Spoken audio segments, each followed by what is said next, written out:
এক ছোট্ট গ্রাম নাম শকুনপুর। সেই গ্রামের সাইটেই এক বিশাল বড় বট গাছ দাঁড়িয়ে আছে। সেই গাছটি অন্য গাছের থেকে আলাদা, কারণ তার পাতাগুলো গোলাপি রঙের ছিল। সেই গ্রামের লোকেরা কাজ কাম শেষ করার পর সেই গাছের নিচে এসে আরাম করত আর বলতো, এইটা কোনো গাছ না, এটা আমাদের জীবন। আর সেই গ্রামেই থাকে এক মুয়াজ্জিন, অনেক ভালো মনের মানুষ আর সবাইকে সাহায্য করত। এর জন্য গ্রামবাসীরা সবাই তাকে সম্মান করত।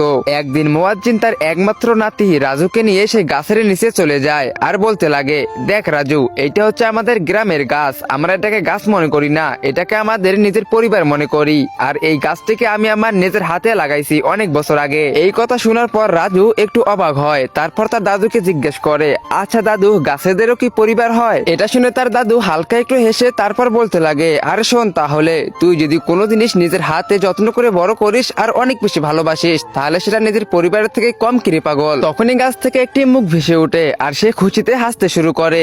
এইভাবে অনেক দিন কেটে যায় আর সেই মুয়াজ্জিনের অনেক বেশি বয়স হয় আর একদিন সে মারা যায়। রাজু তার দাদুর কবরের পাশে বসে কান্না করতেছিল এবং রাজু একা থাকার কারণে সে গাছের নিচে শুয়েছিল। তখনই রাজু উঠে পড়ে আর গাছটার দিকে তাকিয়ে বলতে শুরু করে, আচ্ছা দাদু, তুমি তো বলেছিলে এই গাছটি আমাদের পরিবার, তারপর কেন আমার একা মনে হচ্ছে? তখনই গাছ থেকে একটি মুখ ভেসে ওঠে আর বলতে লাগে, আরে রাজু, তুই একা নোস, আমি আছি তোর সাথে। এটা শোনার পর রাজু অনেক বেশি অবাক হয়ে যায় আর বলতে লাগে, আরে এটা কিভাবে সম্ভব? তুমি তো একটা গাছ, গাছ কিভাবে কথা বলতে পারে? তখনই সেই গাছটি বলতে লাগে, আরে কেউ যদি নিজের জীবনের থেকে বেশি গাছকে ভালোবাসে, তাহলে সেই গাছটি কেন কথা বলতে পারবে না? তো বন্ধুরা, এরপরে ঘটে গিয়েছিল এক দুঃখজনক ঘটনা। তো তোমরা সেটা দেখতে পারবে পার্ট 2 তে। তো পার্ট 2 দেখতে হলে ভিডিওতে লাইক করে চ্যানেলটিকে সাবস্ক্রাইব করে দাও আর টিকটক থেকে দেখলে অবশ্যই ফলো করে দাও। আর হ্যাঁ, কমেন্টে পার্ট 2 লিখতে অবশ্যই ভুলবা না।